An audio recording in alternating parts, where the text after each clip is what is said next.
Merry Christmas to everyone. Today, I have a little bit of extra time in between events, so I was lying in bed last night thinking about this issue with the Fitzgerald and the Mccain. When we were doing all of the research, we weren't really looking at the submarine cable issue at that time. So I decided today to go take a quick look at what was being talked about in regards to submarine cables at that time in late spring, summer of this past year. And lo and behold, quite a few very interesting articles came up. This being one of them. Now, this is 3 May. This is a month and a half or so before the issue with the Fitzgerald, talking about the new launch of this 600-foot-long Russian submarine, that one of the variants of it, let me get down here right, special mission, quote-unquote, research submarine, carry a large array of special equipment, basically for manipulating things on the seafloor. This is the drive. You can probably go ahead and look this up, but it basically talks about the same thing that we did. Of course, we had a Seawolf class submarine built at Jimmy Carter that was modified along the same lines. So maybe the Russians just took a page out of our playbook. This is the Jimmy Carter here. Well-established fears that Russia has interest not just in tapping certain fiber optic communications cables, but in cutting them completely as an information warfare tactic. And they talk about the election and all of this, but strangely enough, right after this is an article from 22 June, 5 days after the issue with the Fitzgerald, this Asia-Pacific Gateway, I can't talk today, Asia-Pacific Gateway submarine cable was broken at 4 o'clock on 20 June. And that's the one that goes from Hong Kong, Japan, Vietnam to the U.S. And then there's this one, main one. And this was also, the article's 20 June, but it was the day before that. Tuesday, it was Sunday when this happened, so that would have been actually the morning of, or the morning right after. This one comes out of Portugal and goes from Portugal to the United States. Yes, Sunday, June 18. And that's when this one was cut. I find that very strange. And like I said, this isn't something that the channel has just invented. You know, we did the overlays. We saw that both ships were right over the track of major cables going along the ocean floor and did turns right where these cables did turns, and those turns led to the accidents. Now, this is BBC, and I have a couple of tabs up from BBC about this, but they're saying that they have been terrified about this for last year. And it describes what these cables do and why they're worried. Because they say they don't have enough ships to monitor everything. And that the damage would be incredible. And here it says, he believes Russia is conflict-proofing itself, seeking to reduce its reliance on the correct functioning of the internet by setting up its own parallel systems. Literally creating its own news service. It's Russia's not the only nation with the interest in it. And of course, what's in it for them, I think, is pretty clear to see. When we talked about this with the Crimea, and these maps of the undersea cables. Now, this tab I brought up, this was from last year. This was 1 December 2016. And this was right after the election. And, of course, we were paying attention to something totally different. But allegedly, a ship dragging its anchor cut 3 internet cables connecting the Channel Islands to the UK. 3 of them, really? They say that a ship just dropped its anchor, and they have these things marked. And almost all these ship captains know where these things are and where not to drag in. These aren't giant cables. I mean, it would take, to anchor your ship in a position where you could cut 3 of them. One ship could cut 3 of them is, I think, a little suspect. So, and, they talk about the things that they're trying to do to keep it from happening, but they're basically saying they can't. They talk about one section over by India where if there were 3 cables like this cut, it would drop their internet by 80%. And I wish I would have brought that up. And this one is from today, There was another, that major one that we talked about that went out, coming out of Vietnam. It's taken them forever to get it repaired. And now they have another one that's getting ready to go down. This is the other BBC article where they talk about Russia specifically and how many of these, how important these things are.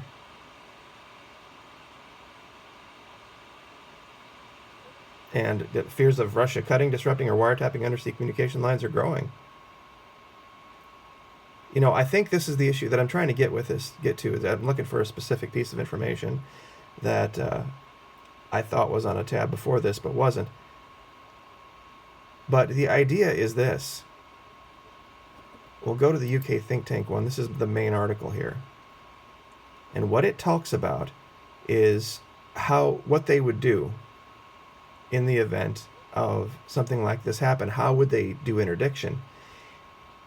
And what they're talking about is having these detectors put down. And I'll just go down to it.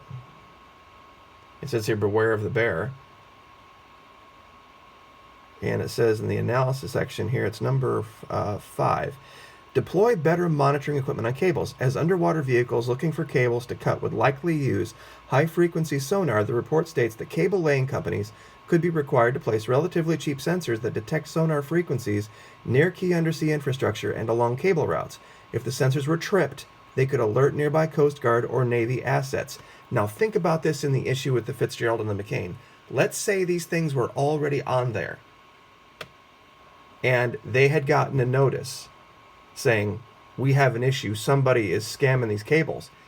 That would explain why these ships were basically foot to the floor, screaming through these ship channels with no regard, thinking maybe they could actually get a bead on maybe this new super silent sub and catch them in the act doing it. Given what was going on at the time with North Korea, losing communications ability, especially coming out of Yokosuka, would have been devastating to their efforts to interdict the North Koreans.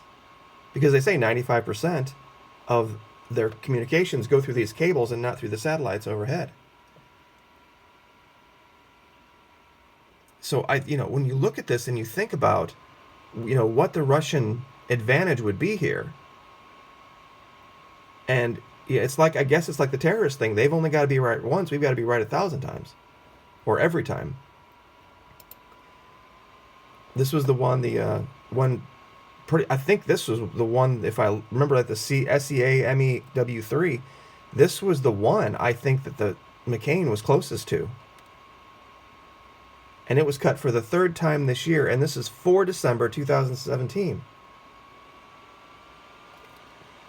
The idea that these ships are just dropping these anchors exactly where these cables are and they're just magically getting cut is baloney. Clearly, this is a state actor event. This is what the Russians are trying to do.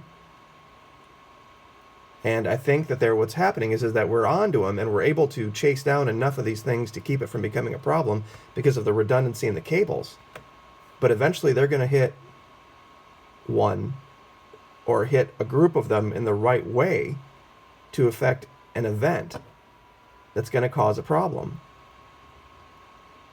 So, everybody talks about, New Year's, they talk about Christmas, they talk about these big events. Black Friday, or what do they call it?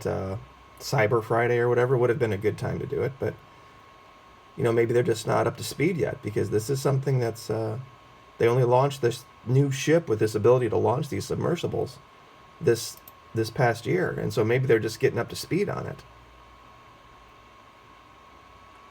So I'm thinking this is probably what's gonna be going on, is that we're gonna see these, and nobody really thinks about, just the internet slowing down and thinking, oh, it's my computer, or oh, it's this, that, or the other. That maybe there is this massive effort out there by our military, and when they talk about our sailors being overworked and overtaxed, maybe it's because they're just, chasing ghosts. Because it's a big ocean, and there's a lot of, I think it was this one, yeah.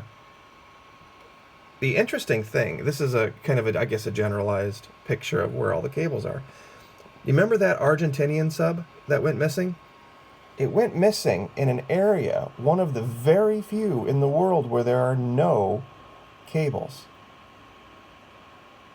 Which I find dang strange. I mean, I know that's where it's from, Argentina over here, but that it would just disappear in this region, given everything that's going on now, is really, really suspect. But if you look at the density of the cables, if you were a Russian commander in charge of this particular mission, you want to get your bang for your buck, this is where you would be able to cut as many cables as you could in the quickest amount of time to do the most damage in this region. And this is where it happened with the issue with the Fitzgerald and the Mccain. You don't see these issues. If this was just a training issue, if this was just an issue with, crew being lackadaisical and it's a Navy problem across the Navy, why don't we see it in the 4th Fleet or the 5th Fleet? Why don't we see it around here? We don't see them. There's all sorts of boat traffic that goes through the east coast of the United States, west coast of the United States. You've never heard of this.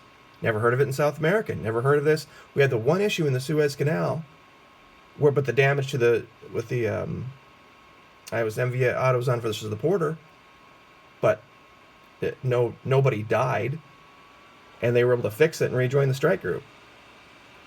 It was a very, very specific time with 2 very specific ships during another specific event with North Korea. And that would have been critical to maintain communications during these times. With these launches out of North Korea, they would have had to be able to communicate immediately. And loss of internet communications, secure communications, would have been all the advantage the North Koreans needed. 2 minutes, 3 minutes, 5 minutes lead time. And you saw what they were trying to do. So I think it's going to be the new war. There was, I want to cover it right before we get out of here. I'll let you guys get to it. But down here at the bottom, and it was one of the most terrifying things I had ever read.